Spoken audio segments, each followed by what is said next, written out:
welcome you to be here for Dr. Stallman's talk. Turns out that I'm teaching a computer course called C and Unix course every year, every other year. And this year I had a non-computer science student in it called Jay. And as it turned out that Jay mentioned the idea of bringing Dr. Stallman. He asked me if I've heard about Richard Stallman. And I said, yes, of course I have. And then he said, would it be okay if we could get him over here for a talk? And I thought, well, that would be very cool.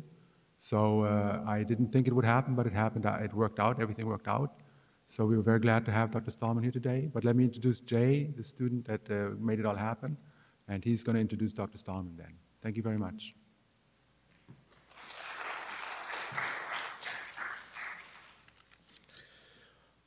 Hi, everybody. So here we have Dr. Richard Stallman. He's the recipient of numerous awards. He's a MacArthur Foundation Fellowship recipient and a Grace Hopper Murray Award, yes, from the Association for Computing Machinery. He holds several honorary doctorates, among others, the Royal Institute of Technology, Sweden, the University of Glasgow, UK, and the Universidad Nacional de Ingeniería, Peru, and Lakehead University, Canada. He launched the GNU project to create a free, to create a free Unix-like operating system, and has been the project's lead architect and organizer. He also founded the Free Software Foundation to promote the universal freedom to create, distribute, and modify computer software. Stallman has written many essays on software freedom and is an outspoken political campaigner for the free software movement. He played a major role in the evolution of GNU Linux operating system. He played, and without the GNU GPL, Wikipedia and other high-profile projects would not be possible. I can say for one, actually, I might not have made it through college without some of your contributions to society. So thank you. You're very welcome. Without further ado, Dr. Stallman.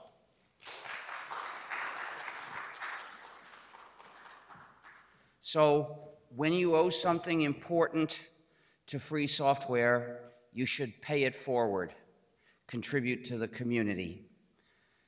Now, this is not a talk about free software. This talk responds to a question people used to ask me at the end of a talk about free software. So to make it make sense, I better start by briefly explaining the idea of free software.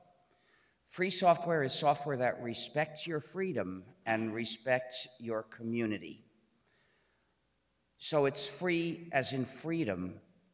We are not talking about price. Price is just a minor detail, which is not the issue. So to understand the term free as used in free software, think of free speech, not free beer.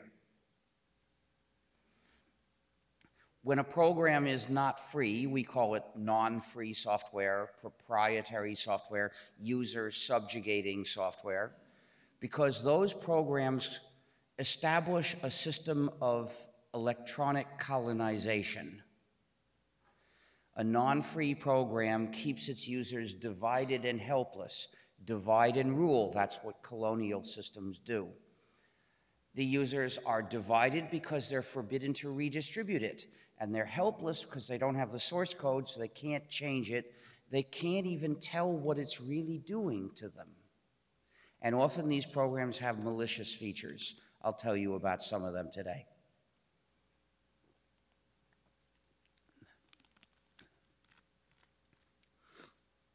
But it's very general to say the program respects your freedom and community. In order for this to be meaningful, I'd better say something more specific. A program is free software if you, the user, have the 4 essential freedoms. Freedom 0 is the freedom to run the program as you wish. There are proprietary programs that come with nasty restrictive licenses that don't even let you do that much. Then there's freedom 1, the freedom to study the source code and change it So the program does your computing as you wish. Then freedom 2 is the freedom to help others. That's the freedom to redistribute exact copies of the program to others when you wish, which includes making the copies that you're going to distribute. And freedom 3 is the freedom to contribute to your community. So what these 4 freedoms add up to is that the users control the program. With software, there are just 2 possibilities. Either the users control the program or the program controls the users. The first case is free software, when the users have sufficient freedom to effectively control the program, then the program respects their freedom because they take advantage of those freedoms to have control over what they're doing with the program. But if the users don't have enough freedom to effectively have control of the program, then the program controls the users, and the developer controls the program. So the program is an instrument giving one entity control over the users of that program. It's an instrument of unjust power. It's a yoke. So that software is unethical. It should not exist. And the goal of the free software movement is to get rid of it. First of all, from our lives, and hopefully someday from the world. There should not be any proprietary software.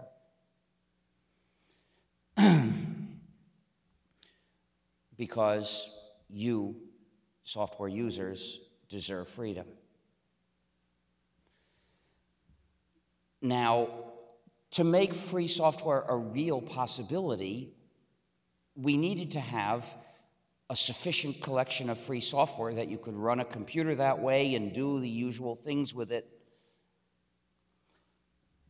In 1983, when I decided to do this, it was impossible to get a new computer and run it in freedom.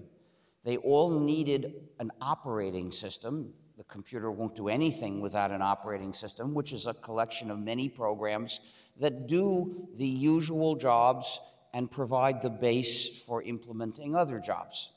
And in 1983, all the operating systems for modern computers were proprietary. So if you bought a computer, to make it useful, you had to have a proprietary operating system installed in it, and there went your freedom. So I wanted to change this, so I decided to operating system. And I decided to make it compatible with the Unix operating system. First of all, because that way it could be a portable system that could run on future computer models that would be different from the computer models of that day. And second, because that way a lot of people would already know how to use it. That is, all the Unix users would know how to use my system as soon as it was done, if I made it compatible with Unix. And then I gave it the name GNU as a joke. GNU, which is spelled G-N-U, is a recursive acronym. It stands for GNU's Not Unix, which is a humorous way of giving credit for the technical ideas borrowed from Unix. We couldn't use any of the code of Unix because that was proprietary software. But we got technical ideas from it, and this is a way of recognizing that, a humorous way. But why GNU and not SNU, UNU, ANU? Because those are not words. GNU is a word. It's the name of that animal that lives in Africa. And of course, without a second meaning, it's not a joke. But even better, GNU is the most humor-charged word in the English language, used in countless wordplays. Because according to the dictionary, the G is silent and it's pronounced new. So every time you want to write the word new, you can spell it G-N-U, and you've got a joke. Perhaps not a very good joke, but there are lots of them. So when people see that word, they're already almost ready to laugh. Given a meaningful, specific reason to use this as the name of a programming project, I couldn't resist. But when it's the name of our system, please pronounce it with a hard G. Pronounce it GNU. If you call it the new operating system, you will get people confused because you'll be stating an untruth.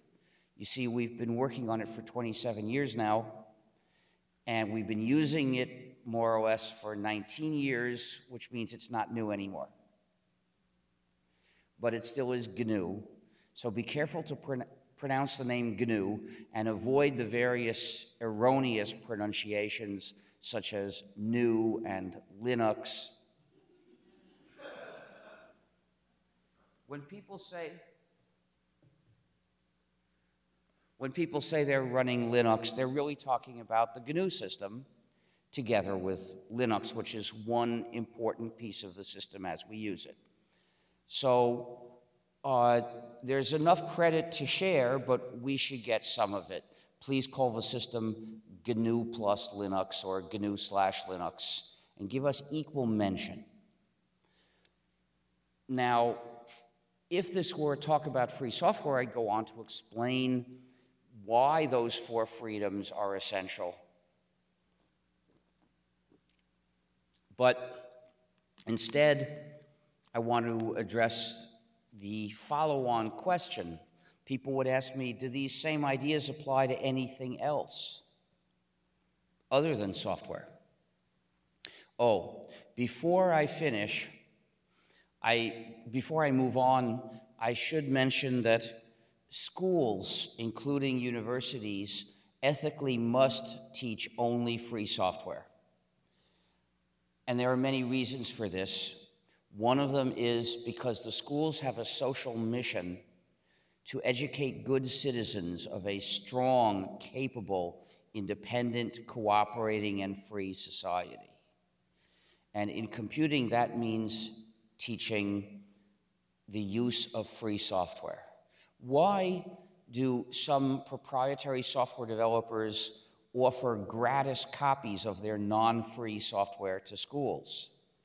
They want to use the schools as an instrument to impose on society a dependence on their proprietary product. Here's how it works. They provide these gratis copies to the schools teach the students to use them, and the students become dependent. And then they graduate and they're still dependent. And those same companies don't offer those ex-students gratis copies. Oh no. And these ex-students, well, in the past, they used to go to work for companies.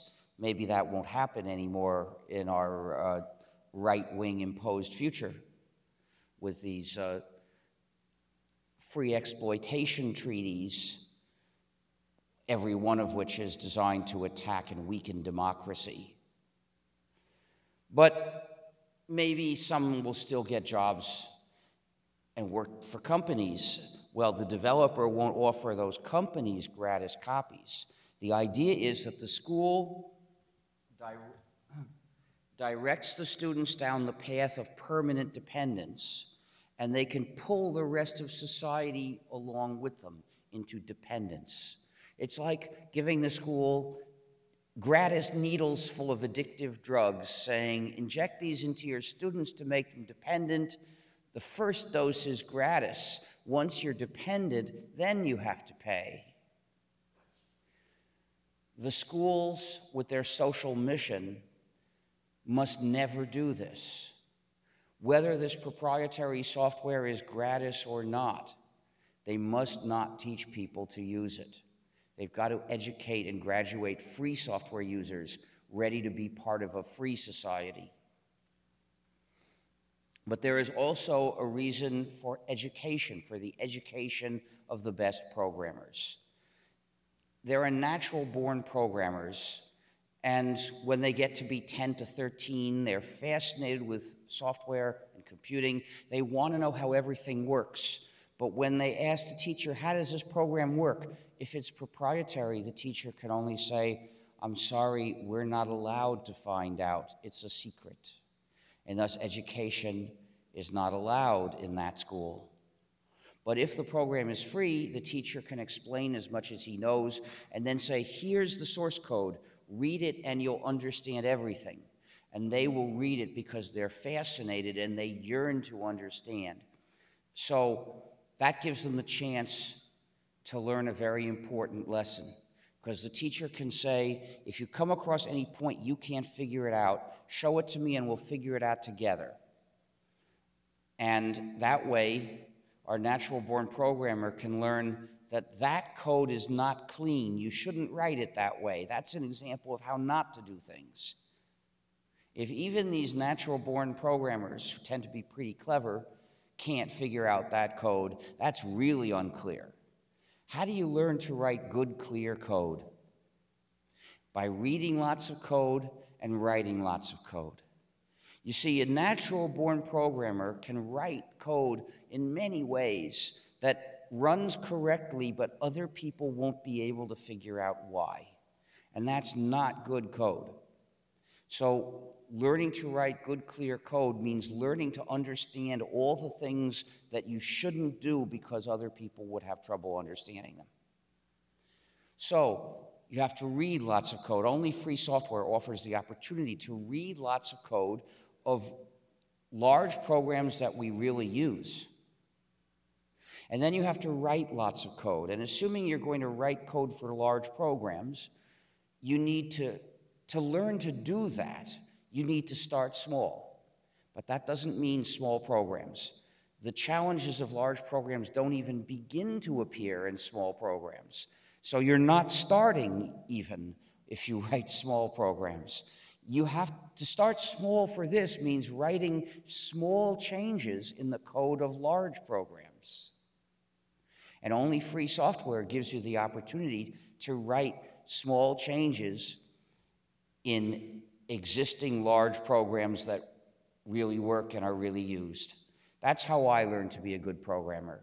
And today, any school can offer this opportunity, provided it's a free software school. But there is an even deeper reason for moral education, education and citizenship. Every school must teach not just facts and skills, but above all, the spirit of goodwill, the habit of helping others. Therefore, every class must have this rule. Students, if you bring software to class, you may not keep it for yourself.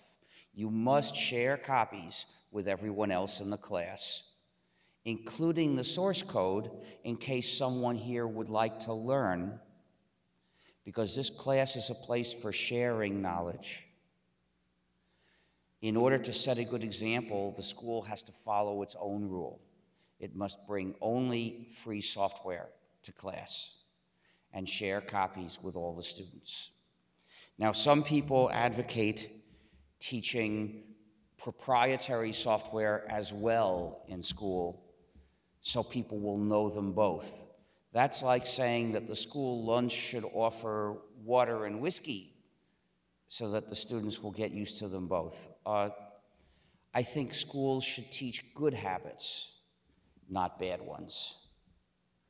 So, so schools should not be teaching dependence that will be exploited by someone else. And therefore, schools must get rid of their proprietary software and move to free software, including this one. Those of you who have a relationship with this school or any other, it's your responsibility to campaign for the school to migrate to free software.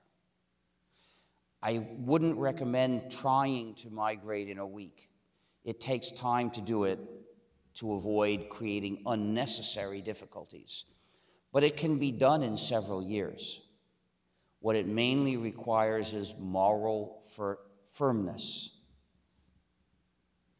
And by raising this always as a moral issue, you can launch the campaign that eventually will make the school migrate. You'll have to keep pushing and keep looking for different opportunities to push in different ways. Don't get stuck on one path to the point that you can't see other doorways. Keep looking for more allies. Keep pushing in a way that others will hear about so that they might join. So now I'm ready to move on to the follow-on question, whether these ideas apply to anything other than software, and specifically whether they apply to published works of other kinds that are not software packages, that aren't programs. Well, if you have a copy of something that's not a program, almost always the only thing that restricts what you can do with it is copyright law. So we can ask the same question from the other side by saying, what should copyright law say about what you can do with it?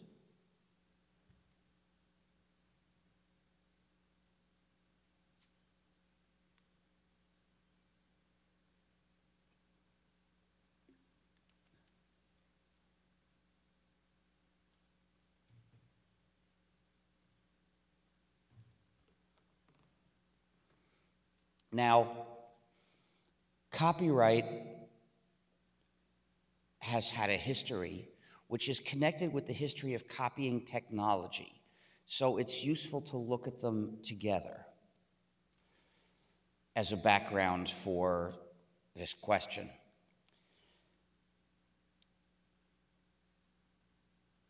Changes in technology can't affect basic moral principles. Those are too deep.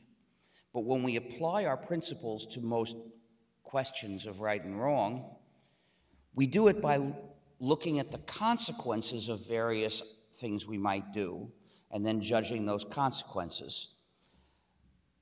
A change in the context can alter the consequences of a particular act and make it more good or more bad than it was before. And that can change our conclusion. For instance, if we could reliably resurrect the dead, then murder wouldn't be so serious.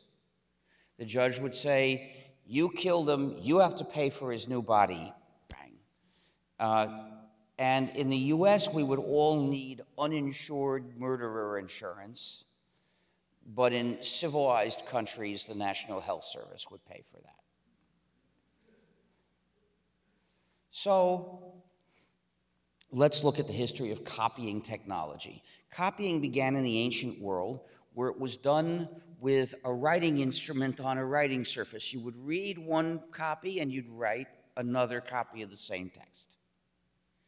This technology was very slow, but it had certain other interesting characteristics. First of all, there was no economy of scale. To make 10 copies would take you 10 times as long as making one copy. Second, it required no special equipment other than the equipment for reading and writing. Third, it required no particular skill other than literacy itself. This resulted in a decentralized production of copies. Anywhere that there was one copy and somebody wanted to make another, he would do so. There was nothing like copyright in the ancient world. If you had a copy of a book and you wanted to make another, no one would try to stop you or claim that you weren't allowed to, except in the case where the local potentate didn't like the book, in which case he might do horrible things to you, which was not copyright, but something closely related, namely censorship. That went on for thousands of years, but then there was a great advance in copying technology, the printing press, which made copying more efficient, but not uniformly more efficient. In the ancient world, making many copies and making one copy were equally inefficient. With the printing press, making many copies became far more efficient, but one-off copying did not benefit. In fact, it was faster to write a copy than to make one copy with the printing press. In addition, well, the reason for this is that printing had an economy of scale. It took a long time to set the type for a page, but once that was done, you could quickly make many identical copies much faster than writing them. In addition, the printing press and the type were expensive equipment that most literate people did not own. And They didn't know how to use them either, because running a press was a very different skill from reading and writing. The result was centralized production of copies. Copies of any given book were made in a few places, and then they were transported to where somebody might want to buy them. In the first few centuries of printing, a large fraction of all copies of books were still made by hand. Either they were made for rich people to show how rich they were, or they were made by poor people because, as the song goes, time ain't money if all you got is time.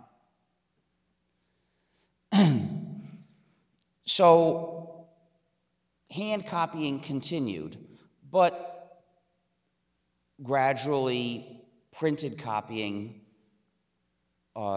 became the usual case. Copyright began in the age of the printing press.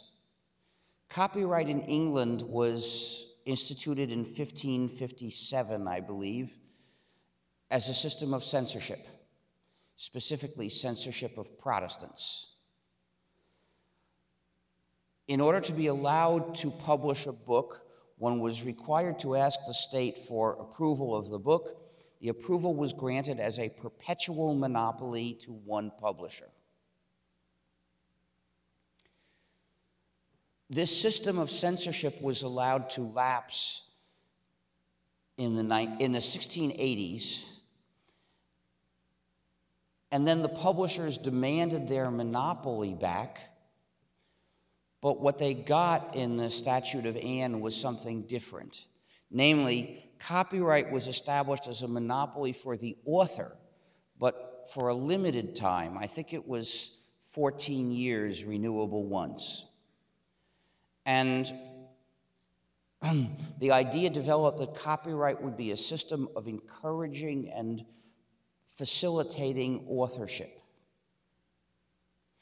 When the US Constitution was written, there was a proposal to say that authors were entitled to a copyright.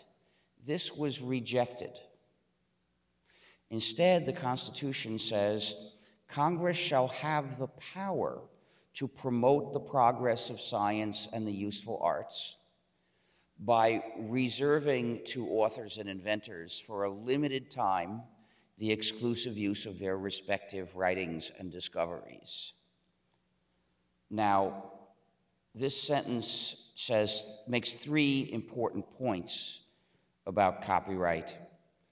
And by the way, this one sentence also applies to patent law, and this one sentence is the sum total of what copyright law and patent law have in common. Everything else is totally different. So, as a whole, those two laws have nothing in common and in practice, and have to be thought of as totally different issues. In this talk, I'm talking only about copyright law.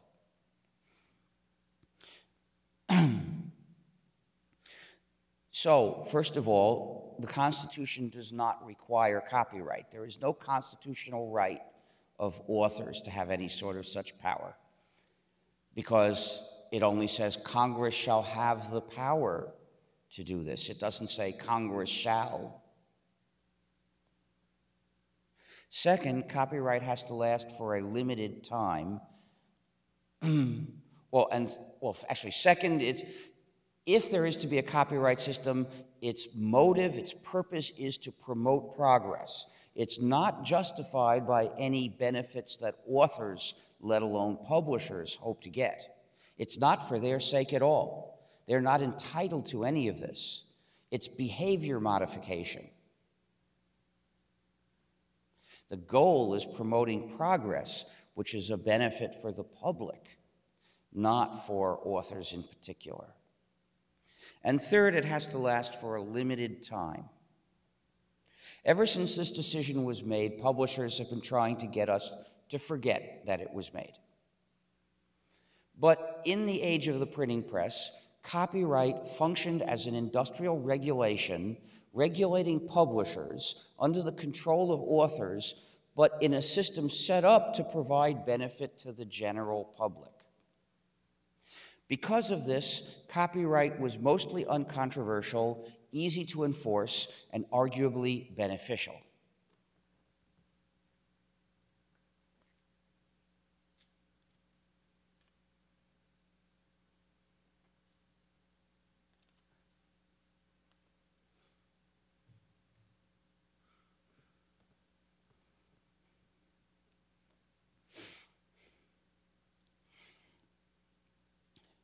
It was uncontroversial because it didn't restrict anybody but publishers. So if you weren't a publisher, you had no occasion to complain. It was easy to enforce because it only had to be enforced against publishers, and it's easy to do that. It's easy to find out who's publishing a book. You don't need to invade everybody's home, everybody's computer, and everybody's network connection. And finally, it was arguably beneficial because, according to the US legal philosophy of copyright, the public had made a trade. Part of the public's natural right to copy anything, the public had traded away in exchange for more progress, more writing. And this trade was okay because the public was not in a position to exercise this freedom. If you weren't a publisher, you couldn't really copy, except by hand. But nobody ever expected copyright law to apply to hand copying. In fact, the first US copyright law didn't cover hand copying. It covered printing and publication. Everyone understood it was supposed to be an industrial regulation, not a restriction on ordinary citizens who could read but had no printing presses. So, arguably it was beneficial. The government, on our behalf, traded away a natural right we couldn't exercise, so it was directly of no value to us. And if in exchange we got something of some value, at least it was a positive deal. However, and so if we were still in the age of the printing press, I don't think I'd be criticizing copyright law. I wouldn't be giving a speech like this. But the age of the printing press is gradually giving way to the age of the computer networks, another advance in copying technology that makes it easier to copy and manipulate information.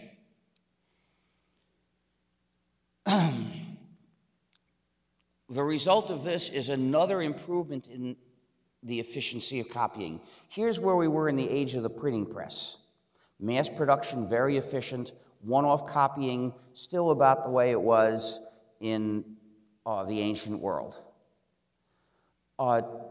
During the 1800s, printing presses were mechanized and mass production copying got even more efficient, and hand copying mostly stopped. Even poor people could buy a book. Perhaps they would buy a book with a cheap cover made out of paper. But the result was people forgot about the idea that it would be useful to copy books by hand.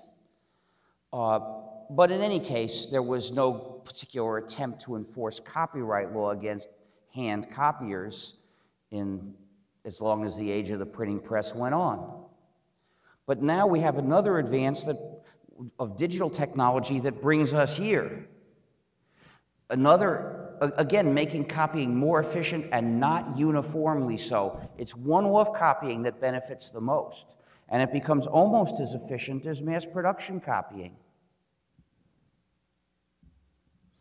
It may not be perfectly equally efficient. For instance, mass-produced CDs are cheaper than one-off CDs, but one-off CDs are cheap enough that hundreds of millions of people can make them and do.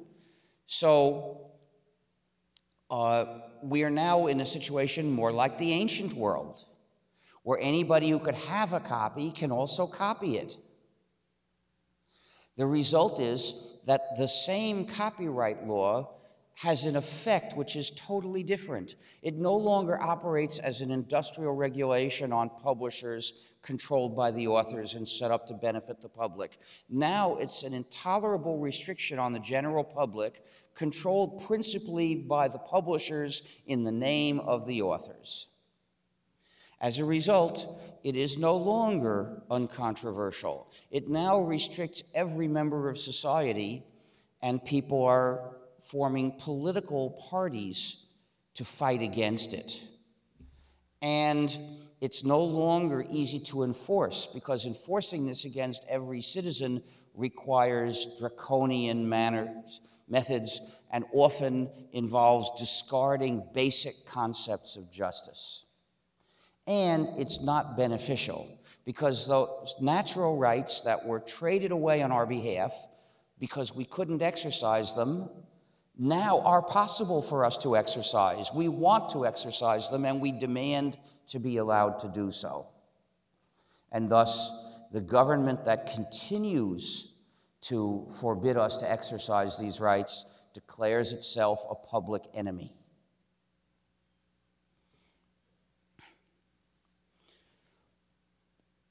Under these circumstances, a government that represents the people would say, although in the past it was okay to trade away these natural rights of the public that they couldn't exercise, it's not okay anymore. So we've got to put an end to that. We've got to gain back those, we've got to recover those rights and give them back to the public.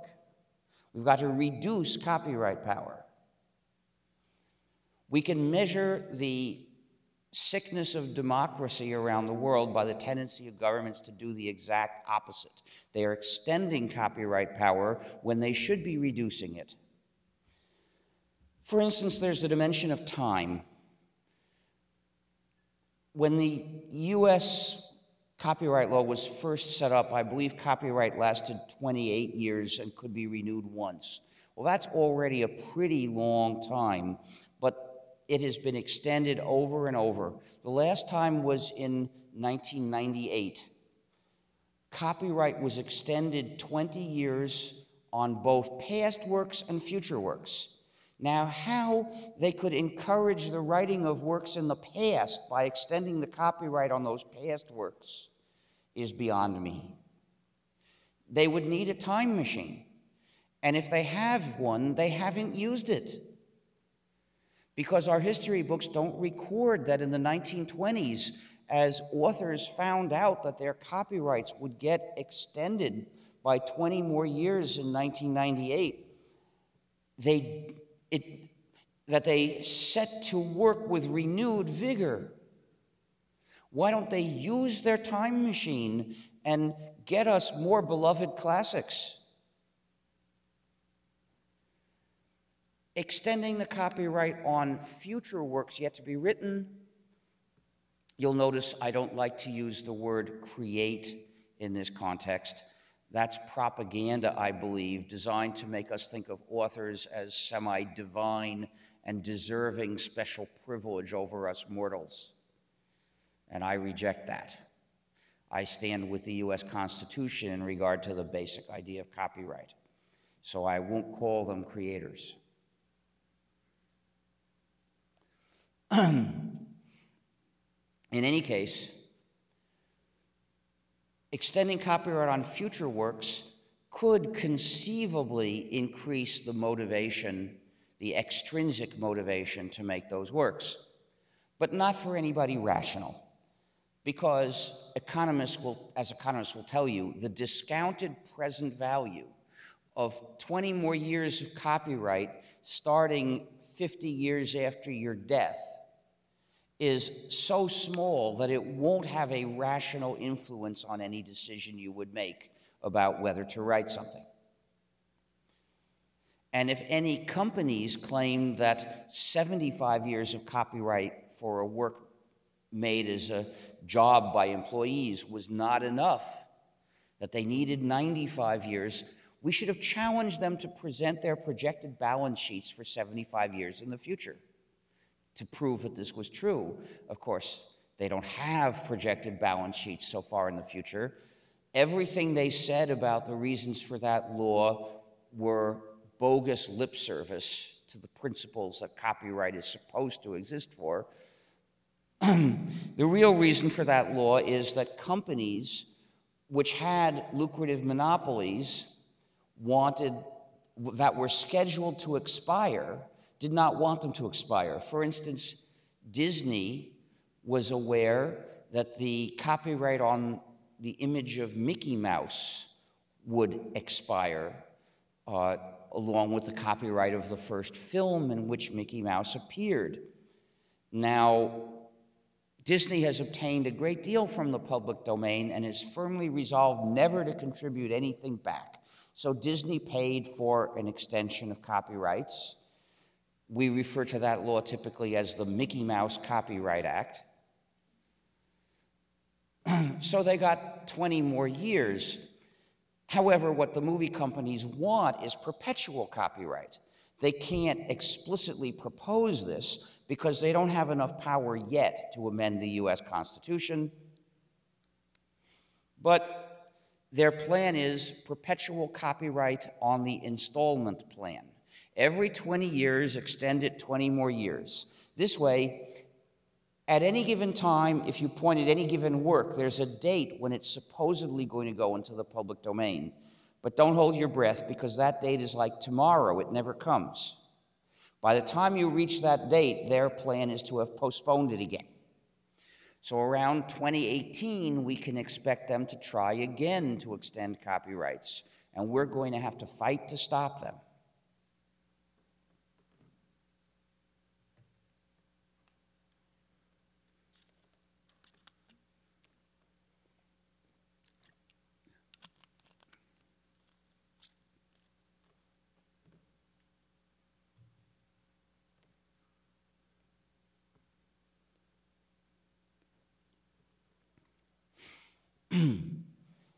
This copyright extension wave is being pushed around the world.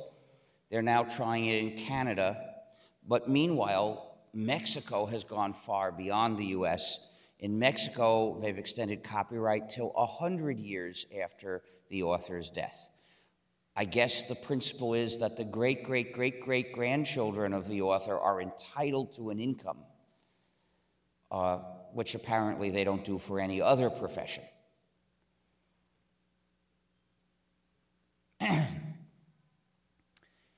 Well, the dimension of time is important, but the dimension of breadth is even more important.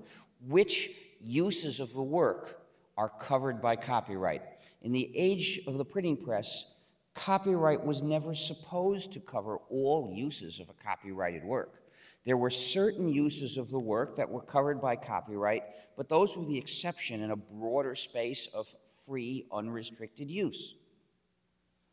However, the publishers have got the idea that they can use digital technology to impose a pay-per-view universe on the public. And the way they do this is by turning our technology against us through malicious features in our own devices, generally known as digital handcuffs or DRM, digital restrictions management.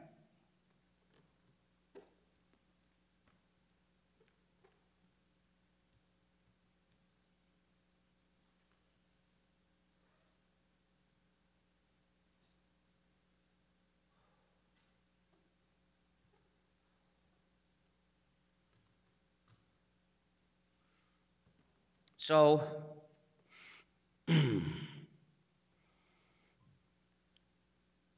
digital restrictions management means designing players so that they don't let you do things you might want to do.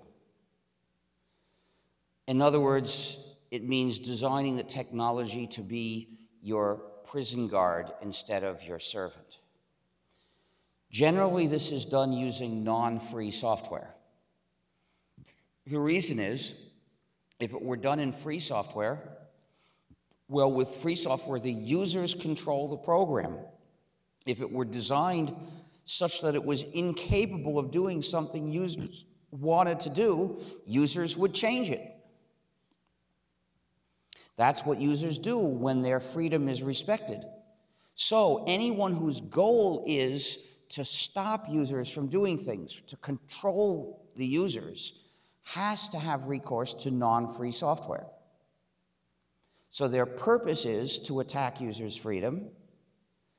That's one evil. But in order to make it stick, they need to attack users' freedom at a deeper level with non-free software, software not controlled by the users. So it's generally two evils together. The public first encountered this, and this is an example of a malicious feature. I told you that malicious features are common in proprietary software. There are generally three kinds. There are the spy features called spyware, there are these digital handcuffs, and there are backdoors. And they're all quite common. For instance, one proprietary package that has all three that you might have heard of is called Microsoft Windows. It's malware.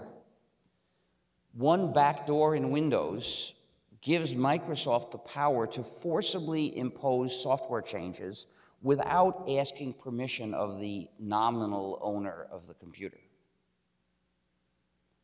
I say nominal because given this backdoor, once Microsoft has Windows running in that machine, Microsoft has owned that computer.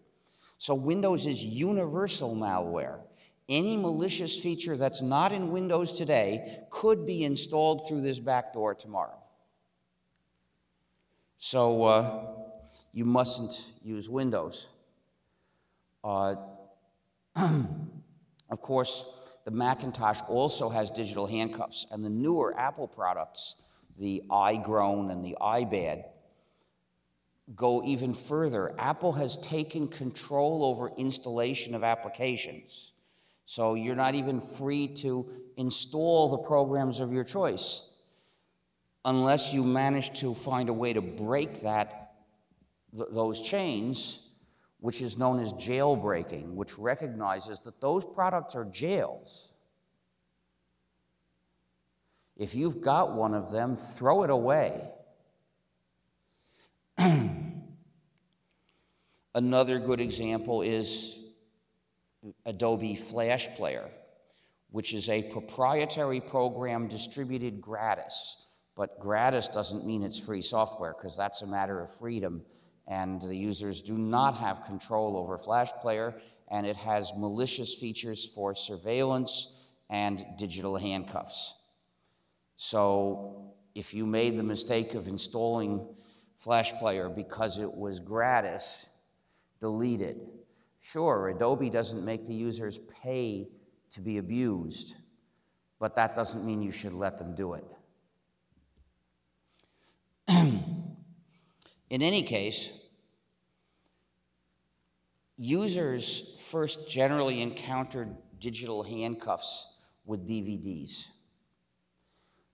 DVDs are designed to have the video encrypted in a format that originally was secret for the specific purpose of restricting the public. And for a while it worked. The DVD conspiracy set up its rules saying that anyone who wanted to manufacture DVD players had to join the conspiracy and promise to keep the format a secret and to build their DVD players to restrict the users just like all the other DVD players. This is why, despite so many different manufacturers, none was really any better than any others. And then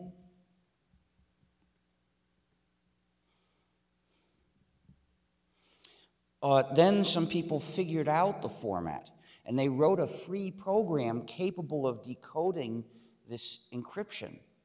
So you could actually buy a DVD and play it in freedom with free software.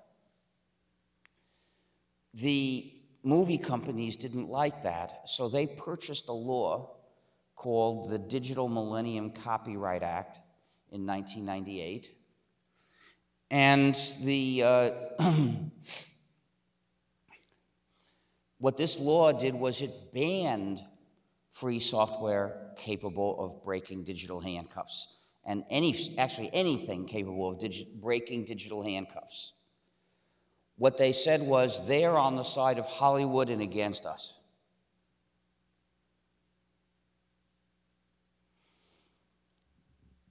And other countries have since adopted similar laws, usually under pressure from the US or corruptly lobbied by the movie and record companies. I don't have a copy of that program because I often go to France.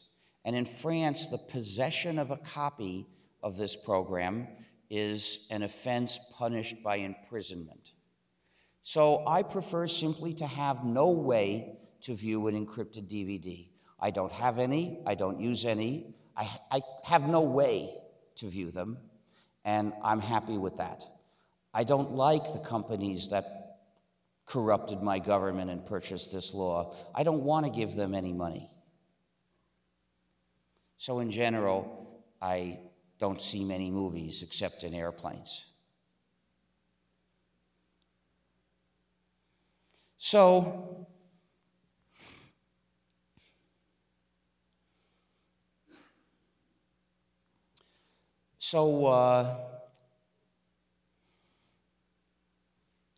despite this law, it remains easy to find this software. So the movie companies tried another approach. They developed another form of encryption that they figured would be impossible to break, called AACS. The AACS conspiracy is quite arrogant.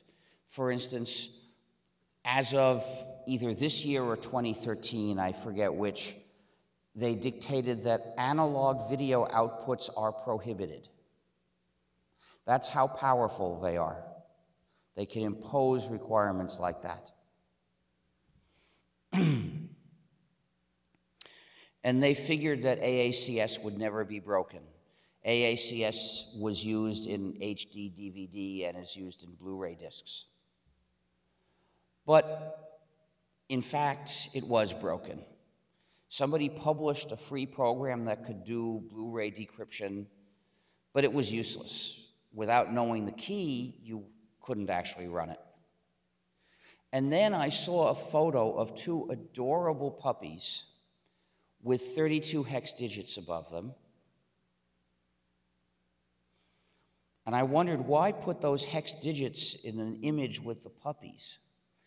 Could these be a key of some that's important and that our government wants to forbid, and that someone put it together, the digits together with the puppies, figuring people will save the image because the puppies are so cute, and that will protect this number from censorship? That's what it was. That number was the key to break the axe, which is what I sometimes call AACS. But it didn't do that much good because they changed the key. They've got something set up to change the key every few months. So it was a nice victory to talk about, but it didn't defeat Blu-ray.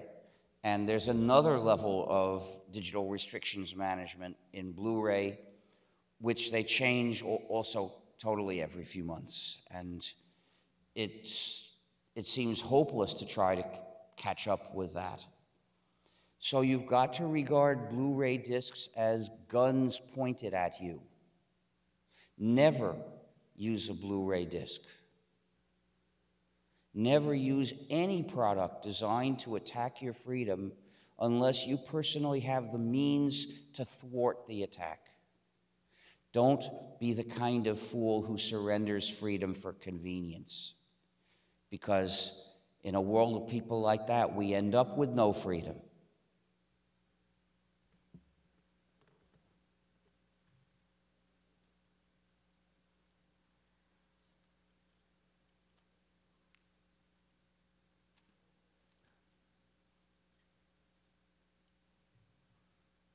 Now, it's possible that Blu-ray has been sort of broken because someone totally broke the security of the PlayStation 3. And so it may be that that's now a way to read all Blu-ray discs and get the material out without restriction. I'm not sure. It might be. Maybe that's a way, an acceptable way to access Blu-ray discs. If you're going to do it that way, I won't say it's wrong. But if it's not that, which you're going to do, then you mustn't. Well, we've also seen digital restrictions management in music. Around 10 years ago, we started to see things that looked like compact discs, but were not written according to the standards for compact discs, so we called them corrupt discs. The idea was that they would play in an audio player, but would not be readable in a computer.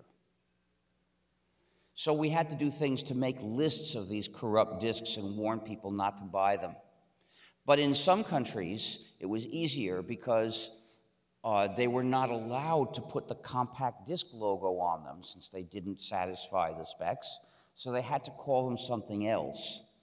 And I was once given by my speech hosts a disc of music from their region, and I wanted to open it and listen to it, but fortunately before I broke the seal, I saw the symbol copy control. This disc can be played in Windows and Macintosh systems, meaning not with free software.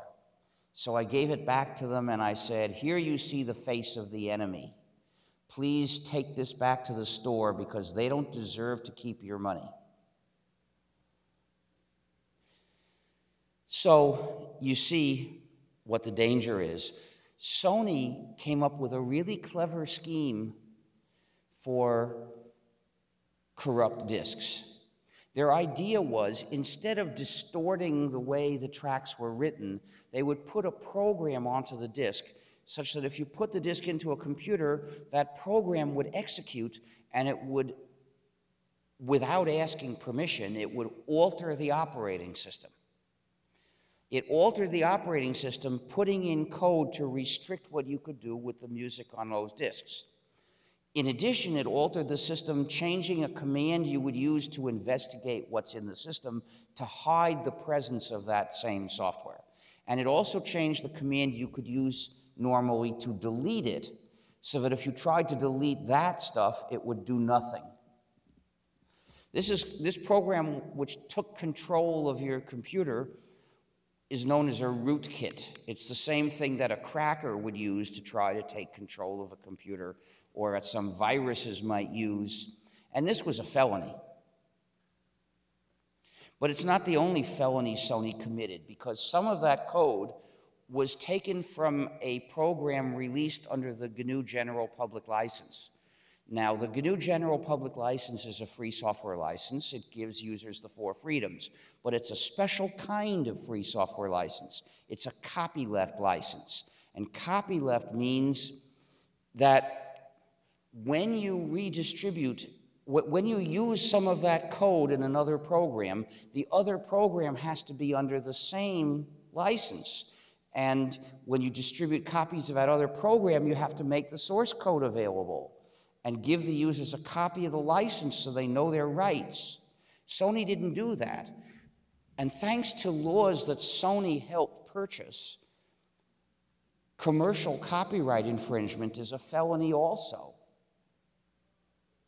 2 felonies in these corrupt discs, but Sony was not prosecuted. You see, our officials understand perfectly that the purpose of the laws is to establish power for corporations over us, not to defend our rights. However, people who had been victimized by these discs sued Sony. Unfortunately, they focused their condemnation not on the malicious purpose of this malfeature, but rather on all the other nasty things Sony did as means toward its evil end. As a result, Sony was able to settle these lawsuits by promising that in the future, when it designs technology to attack our freedom, it won't do the other things.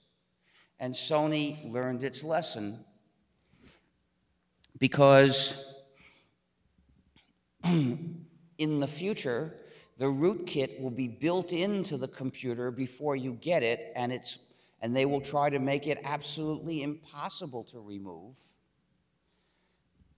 And it will be AACS, and the computer will be the PlayStation 3, in which Sony tried to make it absolutely impossible, and was so nasty as to force users to choose to give up either one half of the features of the machine or the other half.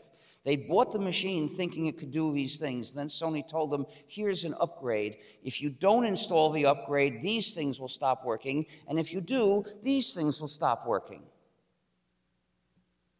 And there are people suing Sony for that.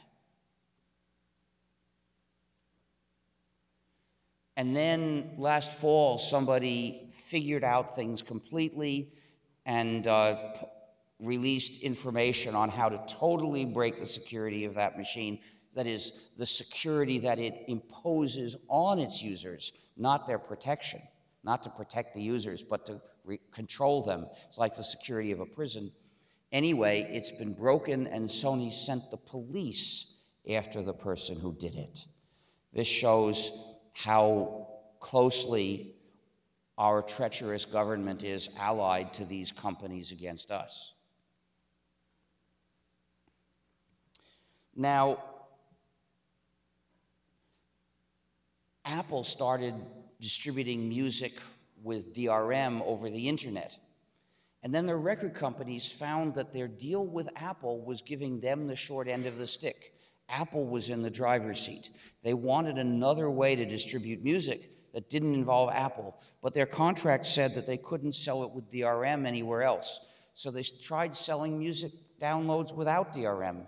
And lo and behold, the sky didn't fall on them. So they kept doing it more, and eventually Apple decided to drop the DRM too.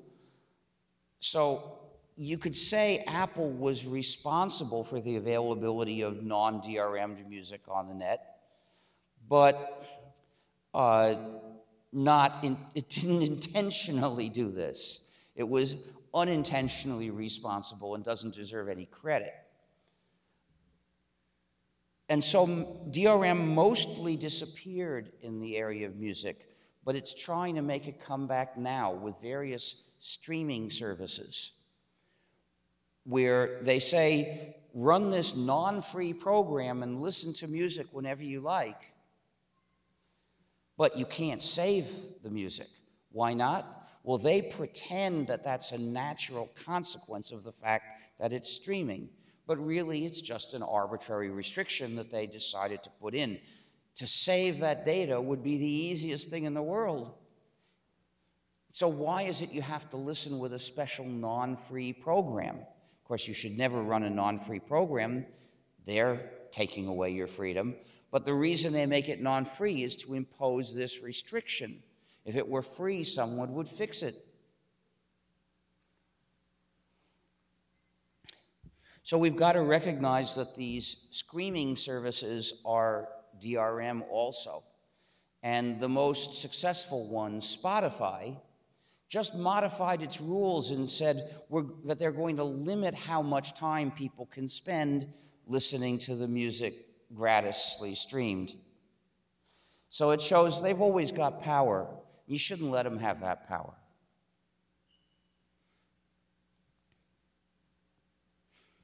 Anyway, we've also seen DRM in books. This first was attempted 10 years ago.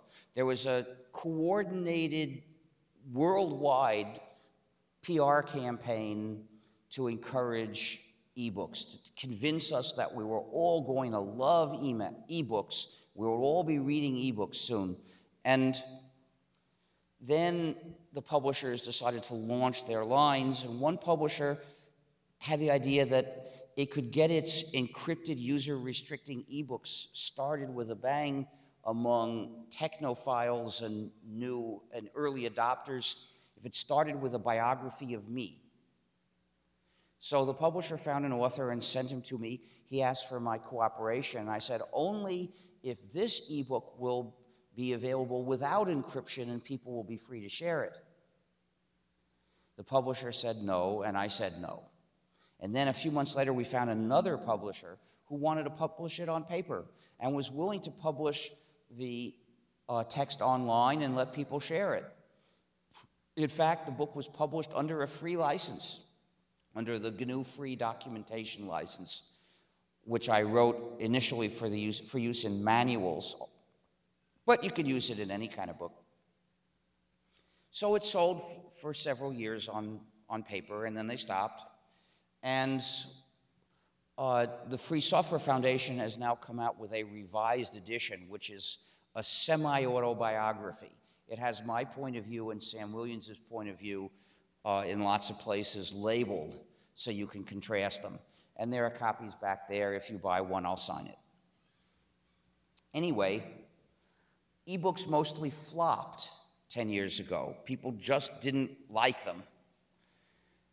And it sure would have been nice to believe that this was because people appreciated freedom and wouldn't give up their freedom for ebooks. But I said, we shouldn't assume that. They'll try again. We have to get ready now to fight them. And yes, they're back with products like the Sony Shredder and the Barnes & Noble Schnook and the Amazon Swindle.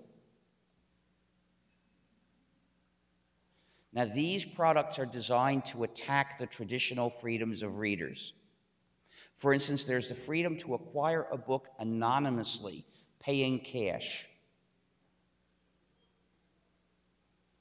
You can't do that for the Swindle because most books, the most important recent books, are all available only from Amazon, and Amazon makes the customers identify themselves.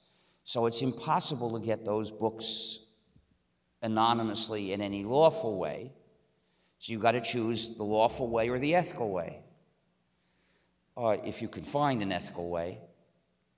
So the result of this is that Amazon maintains a giant list of all the books each user has read. Now, such a list is a threat to human rights, and it must not be allowed to exist anywhere.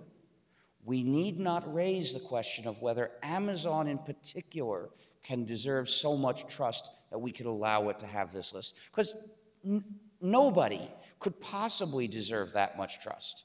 There's no place we can allow this list to exist. Then there's the freedom to give, lend, or sell a book to someone else. Amazon takes this away using digital restrictions management features and through total contempt for private property, because Amazon says you're not allowed to own a book. Amazon says that you can't buy books for the Swindle. All you can do is get the license to read one under Amazon's conditions. Now, this is an attack on society. Imagine if you visit your friend and there are no books there. And it's not because your friend is a non-reader. Rather, all your friend's books are in a device, and for him to lend you a book, he'd have to lend you his whole library, which is obviously too much to ask of anyone. So the use of the Swindle or comparable devices is the end of friendship among people who read. Make sure your friends know this. Make sure your relatives know this. Make sure they know that they shouldn't buy you one of these malicious products as a present. In December, the Free Software Foundation warns people, tell the people you know not to get you these malicious things as a present.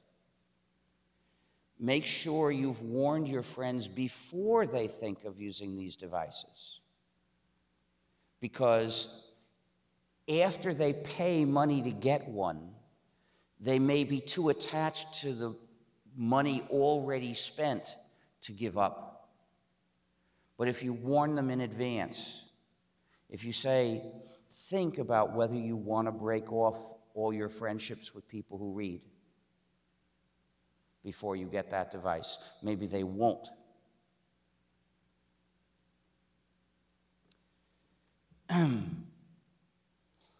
So that's where we stand basically with, oh, there's a third freedom that,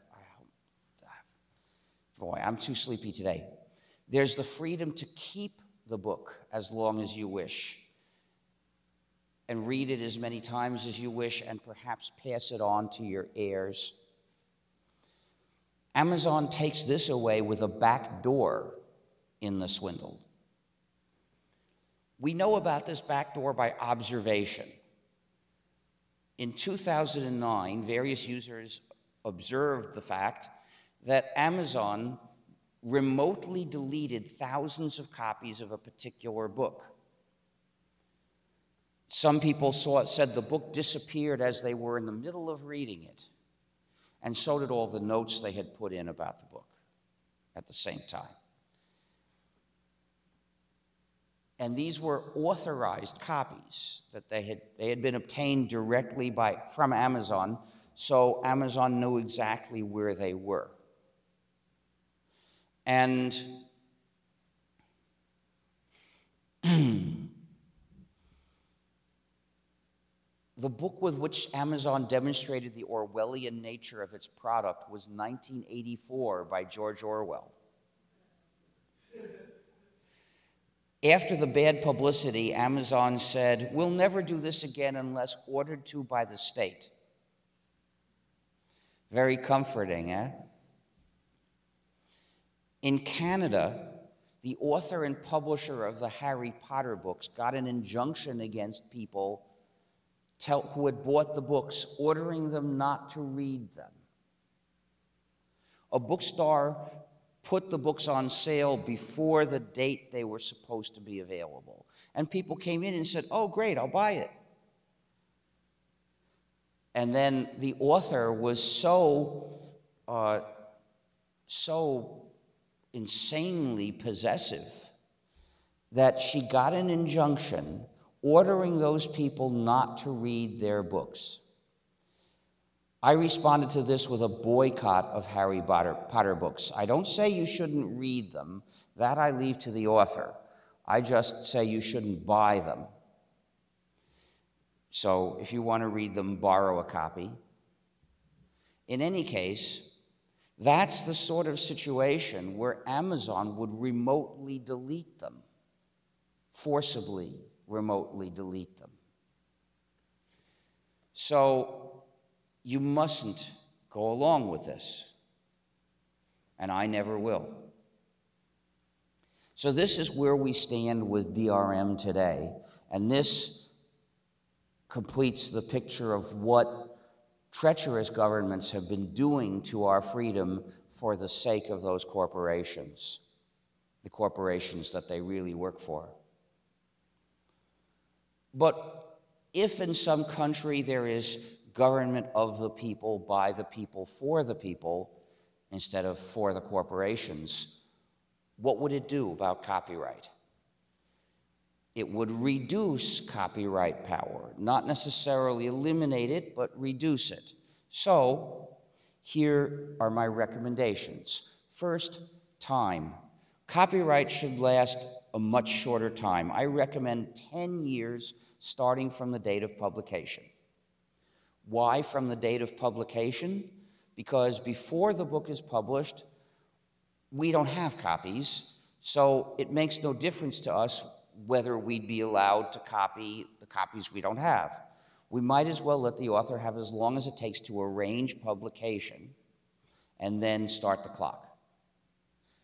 Why 10 years? Because the usual publication cycle is much shorter than that. It's 3 years. Almost all books published in the US are remaindered within 2 years and out of print within 3. So 10 years is more than 3 times the usual publication cycle. It seems comfortably long. However, not everyone agrees with that. I once proposed these same things in a panel discussion with fiction writers, and an award-winning fantasy writer on the panel said, 10 years, that's horrible. Anything more than 5 is intolerable. I was surprised. Until that moment, I had been fooled by the publishers. When the publishers demand increased power over us, they say it's in the name of the artists. And they will bring out a few very well-known star artists who say, yes, I want more copyright power too. And those are the only ones who do. The other artists, almost all of them, who were not stars, the companies are grinding them into the ground with their heels. But we don't usually hear about them. This award-winning writer, however, was not a big seller. And it seemed that his books had gone out of print. And his contract said that if his books went out of print, the rights would revert to him. He wanted to distribute copies of his own books to his fans so they could read them. But the publisher said no. The publisher refused to acknowledge that the books were out of print and was using the copyright on his own work to stop him from distributing copies. Now, he wanted people to have a chance to appreciate his work. Just about all artists start out publishing their work so people will appreciate it. And a tiny fraction get very rich and the money corrupts them, so they want the money more than they want the appreciation. But for practically all of them, they never get enough money to corrupt them, and they go on wanting the same thing, people to appreciate their work. He knew that more than 5 years of copyright was not likely to do him good and could do him harm. So he said, no more than 5. Well, when I say 10, I'm not insisting on 10, no more, no less.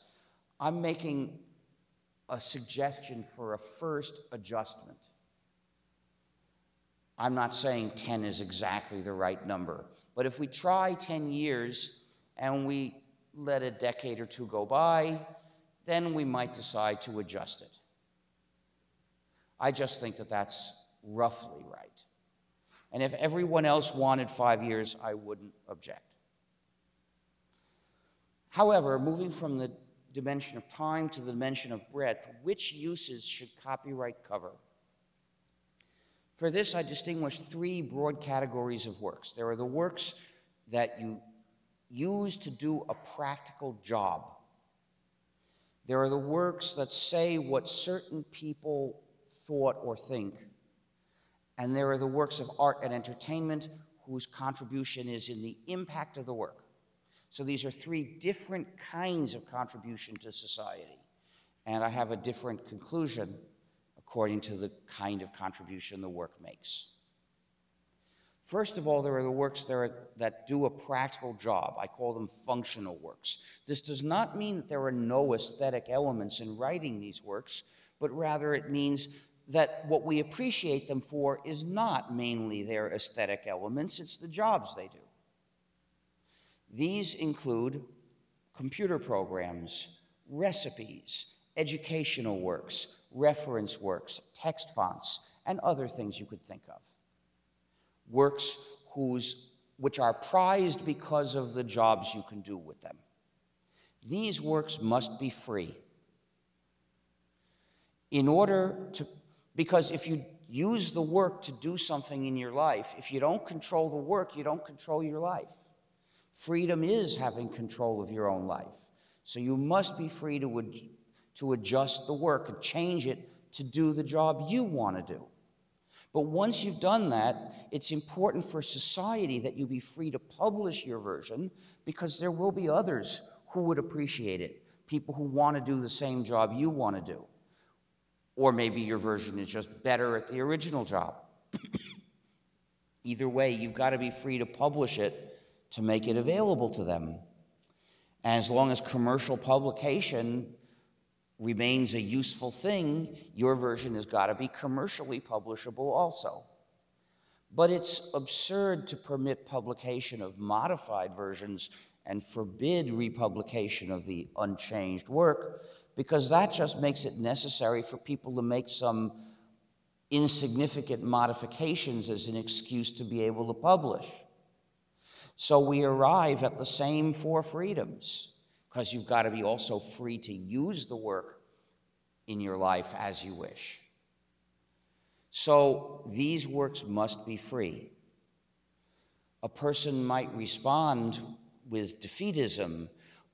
Well, that would be so nice in a utopia, but if we insist on defending our freedom and to use these works, nobody will write them. Or they're very clever. They say, why would anyone write them, as if nobody did? And then, so we've got to surrender our freedom. Well, 20 years ago, we couldn't prove they were wrong. We could only, some of us respond saying, if it doesn't respect my freedom, I don't want it. But now we can look empirically and see that people do make lots of these works. Look at all the free software, tens of thousands of applications that are useful enough to have been packaged for the Debian GNU/Linux system. And then look at all the recipes that cooks circulate as if they were free.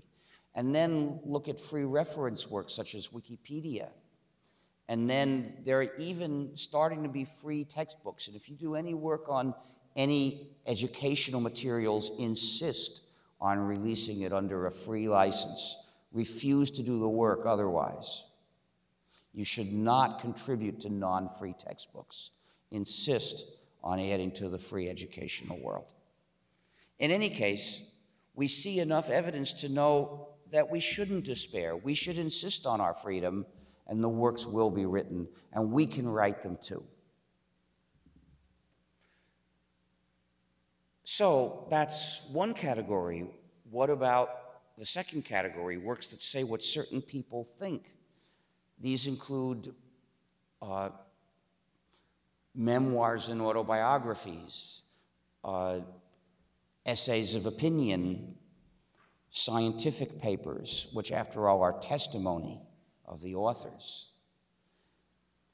For these works, there's no need for people to have the right to publish modified versions, because that's misrepresenting the thoughts of someone else. Of course, publishing a modified version is to be distinguished from quoting the material. Quoting the material is socially useful. Publishing a modified version is generally not. So it's okay to have copyright law saying you've got to get permission to publish a modified version. And that means we don't have the argument that commercial publication has to be allowed for other people. So it's okay to have copyright covering all commercial publication. So I propose a reduced copyright system that would cover all commercial use of these works and all modification. But there's a certain freedom that we must all have, and that's the freedom to share. That is, the freedom to non-commercially make and redistribute exact copies of these works. That's the minimum freedom, because that's what makes copyright something we can live with once again. What makes copyright unjust and tyrannical is the attempt to stop people from sharing. This attempt is unjust in its aim, because sharing is good. Sharing builds society, builds the relationships of society. Sharing must not be attacked. It must be legalized. Any law that forbids sharing is an evil law, devoid of moral authority, which deserves to be broken. And because it's so hard to stop people from sharing, the attempts to do so are cruel and destroy basic principles of justice. For instance, suing teenagers for hundreds of thousands of dollars. For instance, passing laws that punish people on accusation rather than on without giving them a trial, for instance. Now, these are evil. And governments doing this show that they're the enemies of their people. So we must put an end to the war on sharing. We must legalize sharing. But for works in this category 2, that's as far as we need to go. Sharing being the non-commercial redistribution of exact copies. And the rest can be covered by copyright basically as now. This reduced copyright system would provide income to the authors and artists more or less as the, what's the strange thing happening to my foot? Some kind of cramp in here that I haven't had before.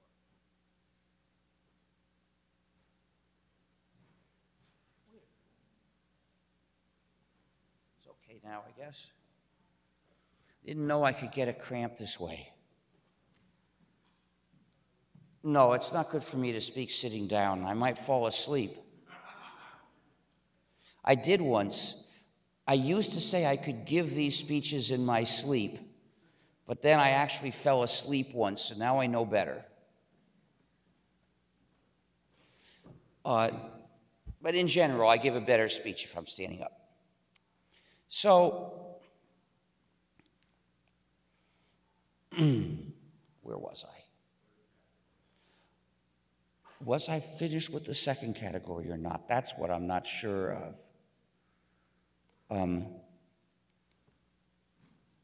So this reduced copyright system would provide an income more or less in the same lousy way as the existing system. Okay, but yeah, okay, the third category, the art and entertainment works. For these, it was hard for me to reach a conclusion I was happy with about modification because I saw valid arguments on both sides. On the one hand, these works can have an artistic integrity and modifying them can destroy it. And if you want proof, just look and see what most of these authors allow Hollywood to do to their works, to butcher them totally. So I guess those authors didn't really have artistic integrity. But some do. Some won't let Hollywood butcher their works. So I think that is a valid argument, but there are valid arguments on the other side. For instance, consider the folk process, where a series of musicians can modify a work and produce something very rich. But then consider, if we only want to consider named, known authors, consider Shakespeare.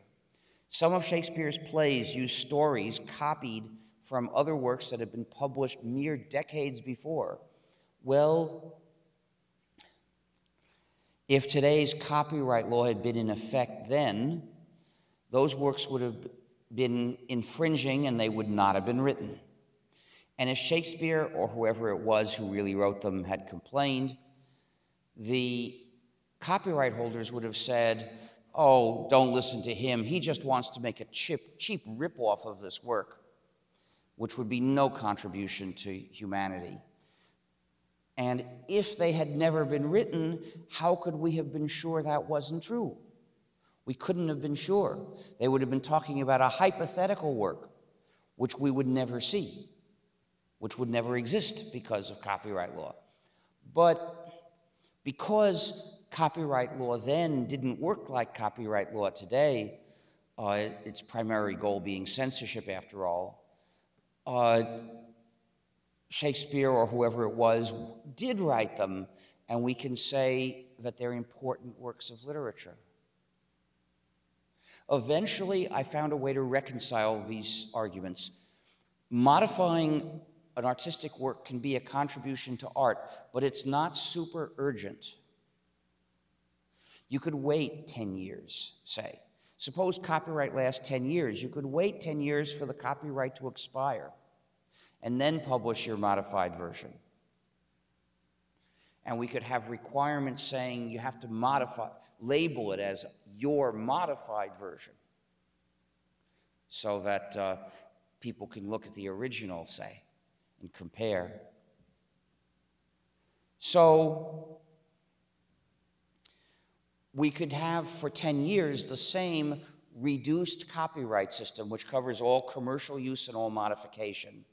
But everybody must be free to non-commercially redistribute exact copies, free to share. There's one other point that we have to consider, and that's remix. Taking pieces of various works and putting them together into something that overall is totally different.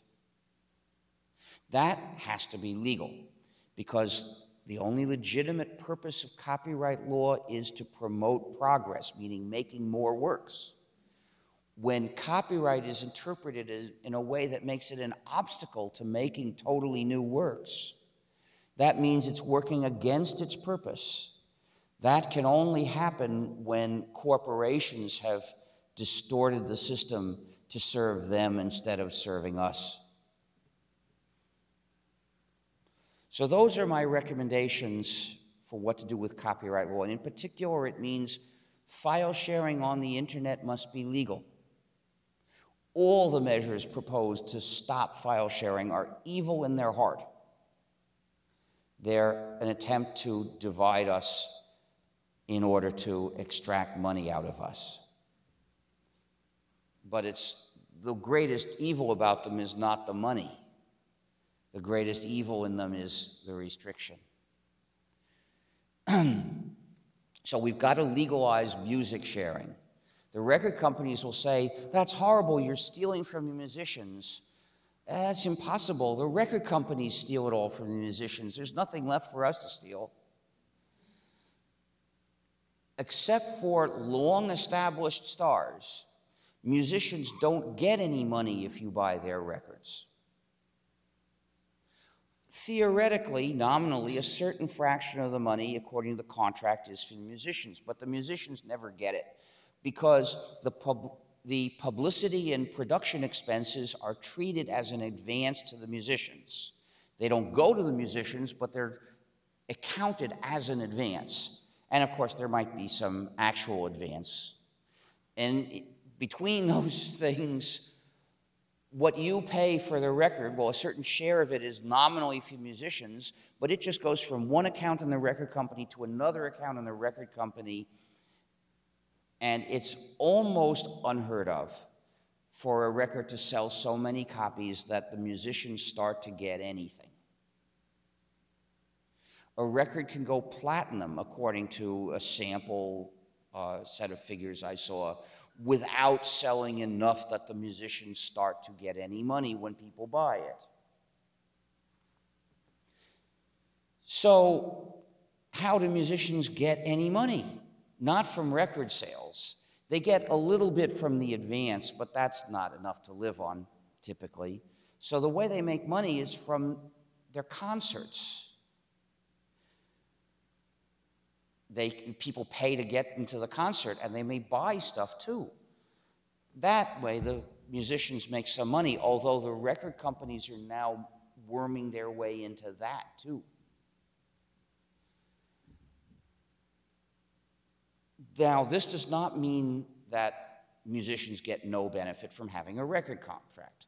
The benefit they get is that of the publicity that's done, which could mean more people coming to their concerts and more concerts and paying higher prices to come to their concerts. Well, so they get some benefit from the publicity, but this is not the only way to give musicians publicity. We can give them much healthier publicity if we get the record companies out of the equation, if we put an end to the hype industrial complex. It will be healthier for music as well. Just mailing your friend a copy is a much healthier way to give musicians publicity, and that's what we should do. And as for those record companies, what do companies deserve who have sued teenagers for hundreds of thousands of dollars? What do companies deserve that have purchased laws to attack our freedom? They deserve to be wiped out. They deserve to lose everything and to not just go bankrupt, but to cease to exist at all. I see nothing wrong with record companies as such. As long as people want to buy records, and I do, I'm glad to have record companies in existence. And if record companies had to actually pay musicians some of what they got, it might be a good thing, because right now, as I've explained, they don't. When I buy a commercial CD, which is the main way I get music, I am always a little unhappy that I'm not supporting the artists. But, so I'm not saying it's evil to be a record company, but the major record companies of today, the ones who have done those evil things, they deserve to be wiped out. They deserve to lose everything for the evil they've done.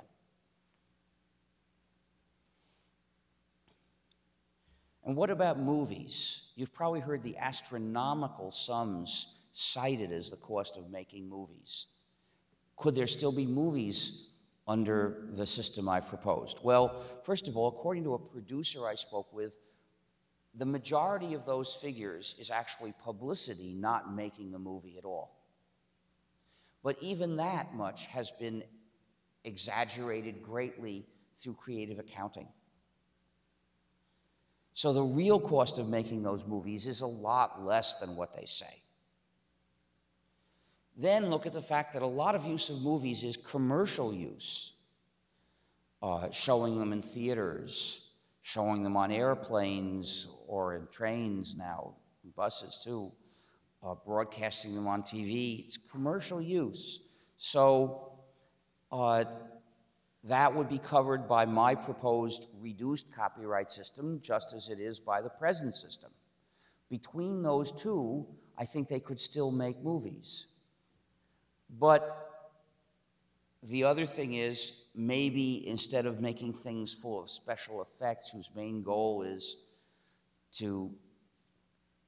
basically suspense, they could make cheaper movies with interesting stories about people, and they might even be better. Now, it's also relevant that Hollywood systematically makes crap. Now, it's not just that Hollywood almost always fails to make something good. It's a system at work, and these are the results of the system. I read a book once which explained the system. The book was called Save the Cat, and its stated purpose was to teach people how to write screenplays that they could sell to Hollywood. I wasn't interested in doing that, but I found the book interesting because it was explaining the system that ensures that Hollywood will almost always produce crap. Now, I am against all censorship. Censorship is an attack on human rights. Censorship of anything is an injustice. And I certainly don't want to propose censoring movies because I think they're crap. I'd be against such a proposal. But, of course, no one is actually proposing that. The real proposal is for us to give up our freedom so they can keep making crap. And there I say no. If they want to make crap, they can go ahead, but I'm not going to give up my freedom to help them. And you shouldn't give up yours to help them. Now, these are arguments that just legalizing sharing will not cause the sort of disaster that they will pretend it will. But just that artists will get supported more or less in the same lousy way as today is not really a desirable outcome. If we appreciate the arts, we might want to support artists better than the current lousy system. So here are two proposals. One method uses tax funds. It could be a special tax, for instance, on internet connectivity, or it could be part of general revenue. It won't need to be a lot of money, you see, which is why it doesn't matter too much how we get it.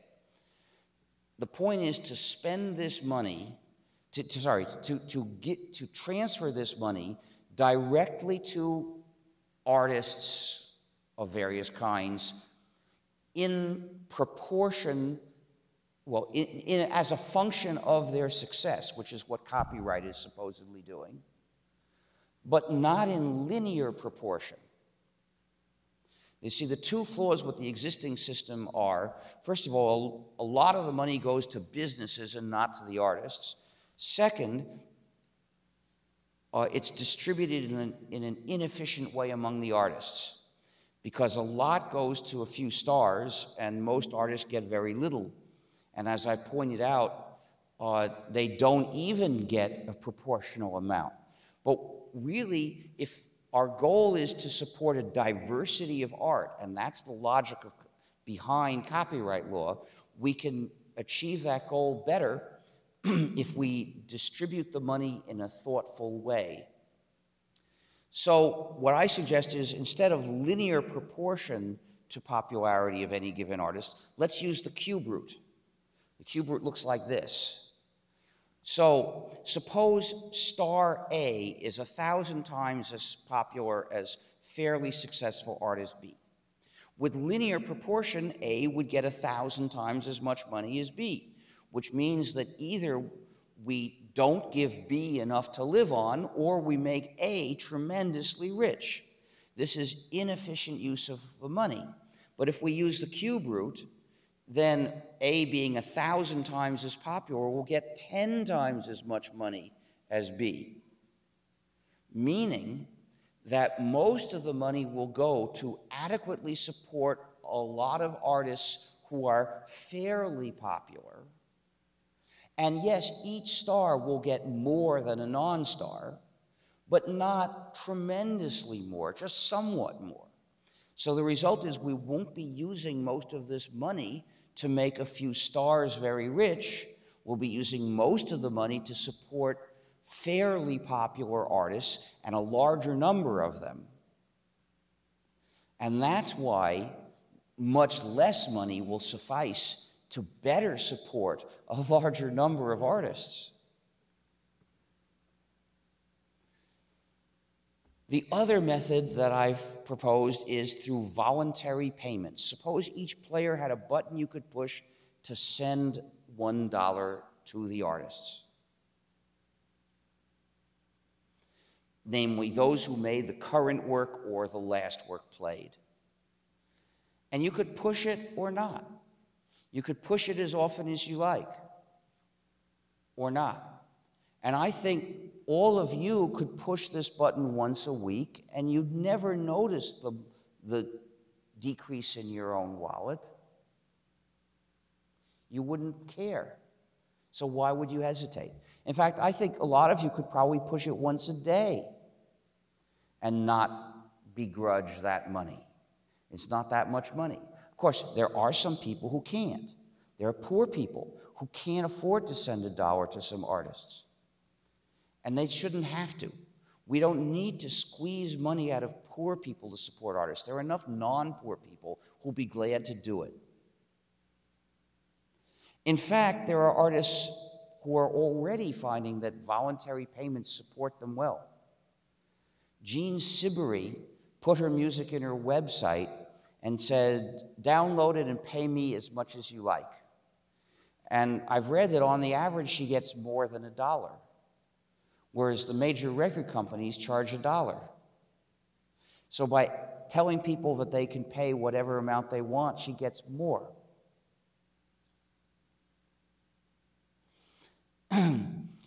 Now, there are some musicians who have websites that invite people to make voluntary payments of various different amounts, like maybe for $200 you get a fancy CD box, and for $1,000 we can have dinner together, and who knows what they'll do for $10,000. But of course, these are large payments. It wouldn't make sense to try to send somebody $1 today by digital methods, because they're inefficient and cumbersome and they're a pain.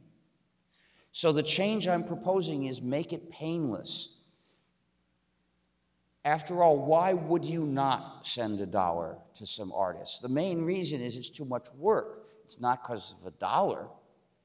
So if we get rid of the work, you'll give the $1.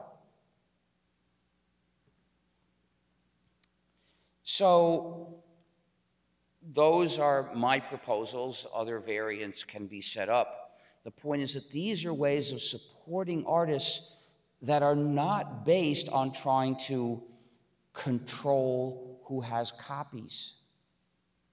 These are ways that work together with the benefits of digital technology instead of trying to take back those benefits from most of their users.